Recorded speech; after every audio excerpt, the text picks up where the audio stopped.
Episode के start में हम लोगों को दिखाया जाता है एक विलेज होता है। विलेज के पास एक छोटा सा चर्च होता है। चर्च के बाहर कोई दो बच्चों को छोड़ गया होता है और चर्च के बाहर जो बच्चे होते हैं उनके कपड़ों पर उनका नाम डला होता है। पहला वाला बच्चा जो होता है वो काफ़ी शांत होता है, बट जो दूसरा वाला होता है ना, वो काफ़ी उद्यमी दिखाया गया है। उसकी हरकतें शुरू में दिख जाती हैं और उसके बाद कहानी आगे बढ़ती है। अब हमें सीन दिखाया जाता है वो है 15 साल बाद का। जो हमारा जो मेन कैरेक्टर है वो काफ़ी बड़ा हो चुका है, जिसका नाम होता है आस्था।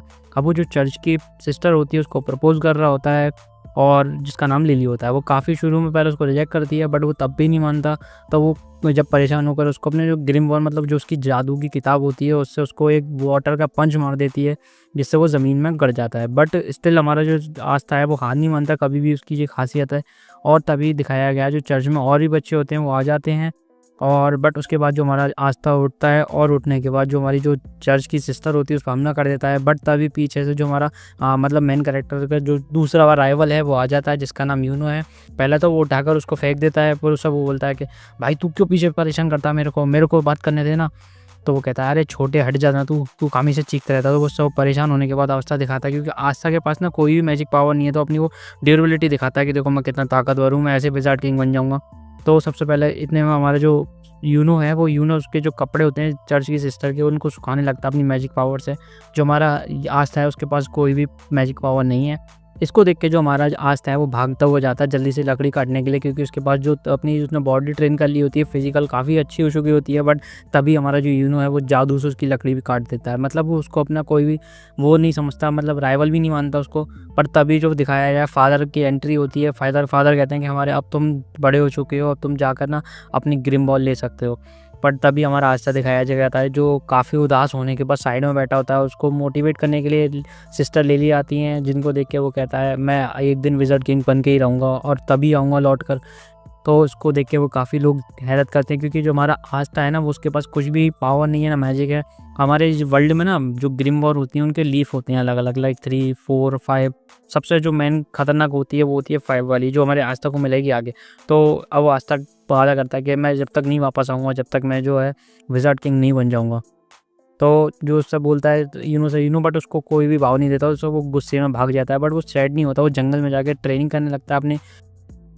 बट तभी वो दिन आ चुका होता है जहाँ पर जिनकी जो किताबें होती हैं जादू की वो इनको मिलने वाली होती हैं, और ये सब टावर में एंटर करते हैं। एंटर करने के बाद ये गरीब होते हैं तो इनका सब लोग मजाक उड़ाते हैं। बट उसके बाद जो इनका हेडमास्टर होता है वो आ जाता है। वो एक मैजिक स्पेल मारता है जिससे इनकी जो सारी किताब होती हैं, मतलब जो ग्रिम बॉल होती हैं, वो सबके पास पहुँच जाती हैं, एक एक करके सबको मिलने लगती हैं। बट जो हमारा आस्था होता है ना उसको कोई भी ग्रिम बॉल नहीं मिलती। वो कहता है अरे क्या लेट हो गई है। तो उसके बाद सब हंसने लगते हैं, उसको मजाक उड़ाने लगते हैं, जिससे देख के वो काफ़ी डीमोटिवेट होता है। बट इतने में जो हमारा यूनो होता है उसको एक ग्रिम वॉर मिलती है जो 4 लीफ होती है। मतलब जो ग्रिम वॉर किसी के पास नहीं। जो पहला विज़ार्ड किंग था उसके पास भी 4 लीफ की ग्रिम वॉर होती है। वो बोलता है कि अब मैं विज़ार्ड किंग बन के ही रहूँगा। इसको देख के जो बाकी लोग होते हैं उनको काफ़ी बुरा लगता है, क्योंकि यूनो जो कोई भी रॉयल ब्लड नहीं था और ना ही रॉयल फैमिली से होता है। बट इसको देख के काफ़ी लोग हैरत करने लगते हैं। बट इतने में हमारा जो आस्था होता है वो उठता है, वो कहता है कि मैं ही बनूंगा विज़ार्ड किंग। बट इतने में जो हमारा यूनो होता है उसको कोई भाव नहीं देता, वो सीधा निकल जाता है, जिसको देख के हमारे जो आस्था है वो काफ़ी डीमोटिवेट होता है। बट उसके बाद सीन शिफ्ट होता है। उसके बाद दिखाया जाता है दो रॉयल फैमिली के 2 बच्चे होते हैं, वो यूनो से लड़ने आते हैं, क्योंकि वो कहते हैं कि ये तू डिज़र्व नहीं करता, ये 4 ग्रिम वॉर सिर्फ रॉयल्स के लिए, बट तेरे को कहाँ से मिल गई। तो यूनो के ऊपर वो अटैक करते हैं और हमारा जो यूनो होता है बिना कोई स्पेल के उनका अटैक को हटा देता है। और उसको देख के वो काफ़ी घबरा जाते हैं कि तूने ये कैसे किया। बट तभी पीछे से एंट्री होती है जो हमारा मतलब विलन है, वो उसकी एंट्री होती है जिसका नाम स्नेक है। वो जो है एक थीफ है जो लोगों की ग्रिम वॉर चुराता है। तो वो तभी उन दोनों को पकड़ लेता है। वो बोलता है कि ये ग्रिम वॉर मेरी है। तो यूनो इतने में बोलता है कि ये मेरी है, ये कोई यूज़ नहीं कर सकता, ये सिर्फ मैं यूज़ कर सकता हूँ। तो वो बोलता है कि कोई दिक्कत नहीं है, मैं इसको बहुत अच्छे रेट में बेचूँगा, क्योंकि ये 4 लीफ ग्रिम वॉर है। उसके बाद काफ़ी देर उन दोनों में बहस होती है। उसके बाद आस्था हमारा कहीं से वो भागता हुआ आ जाता है। पहले तो टकरा के गिर जाता है, पर उसके बाद कहता है अरे तू तो वही चोर है ना जिसने मेरे भाई की ग्रिम वॉर चुराई है। तो वो कहता है आस्था तू भाग, तेरे पास कुछ भी नहीं है। तो उसके बाद वो जो है मतलब जो चोर होता है वो आस्था को पकड़ लेता है। वो पहले कहता है अरे ये तो वही लड़का है ना जिसको कोई भी ग्रिम वॉर नहीं मिली, जिसके पास कोई भी मैजिक पावर नहीं है, जिसका सब मजाक उड़ा रहे थे। इसको देख के वो काफ़ी देर हंसता है। उसके बाद कहता है अरे तू क्या कर सकता है मेरा।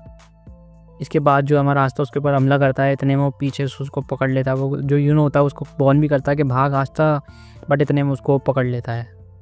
पहले तो काफ़ी अच्छी कोशिश करता है, बट उसको पकड़ने के बाद उसको बहुत बुरी तरीके से डैमेज कर देता है, जिसको आस्था कहता है कि मतलब ये इतना ताकतवर है तो विज़र्ड किंग कितने ताकतवर होता होगा। इससे वो हमारा रास्ता जो होता है काफ़ी डीमोटिवेट होता है। तो वो कहता है कि मैं तेरे अंदर से मैजिक पावर सेंस कर सकता हूँ, तेरे अंदर कोई मैजिक पावर नहीं है, तेरे जैसा लूज़र कैसे विज़र्ड किंग बनेगा।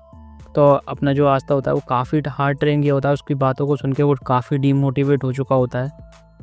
इसके बाद वो गिव अप करने ही वाला होता है, बट इतने देर में जो पीछे से हमारा यूनो होता है वो उसको आवाज़ लगाता है, मतलब एक नई होप मिलती है जिससे उसको ना वो काफ़ी ताकतवर फील करता है। उसके बाद वो उसका पैर पकड़ कर एक अंदर से एक एनर्जी सी निकलती है उसके, जिससे उसको ना एक नई ग्रिम वॉर मिलती है। ये ग्रिम वॉर होती है 5 लीफ, मतलब ये अब तक की सबसे रेयर है, जिस 4 लीफ से भी ज़्यादा रेयर होती है, क्योंकि ये ग्रिम वॉर होती है डेवल की। जैसा मैंने पीछे वीडियो में बताया था कि इसको ग्रिम वॉर मिलेगी, वो भी सबसे ख़तरनाक वाली, वो है 5 लीफ।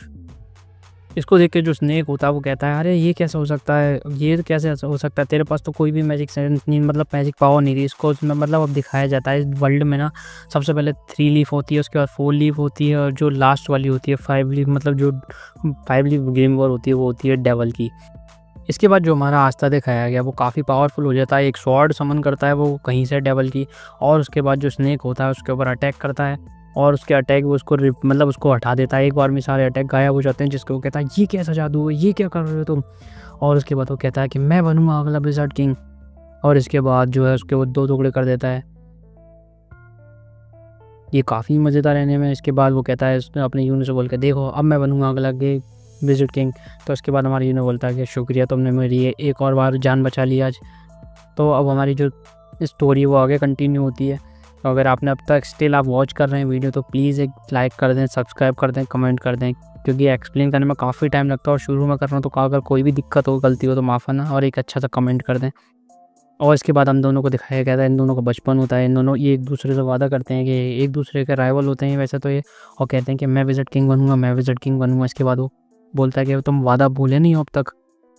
और इसके बाद हमें दिखाया गया जो इसका जो फर्स्ट विज़र्ड किंग उसकी झलक दिखाई जाती है। और इसमें वर्ल्ड में कुछ लोग होते हैं विज़र्ड किंग के, इनके अलग अलग मतलब ग्रुप्स होते हैं। और उसके बाद दिखाया गया royal capital the clover kingdom का।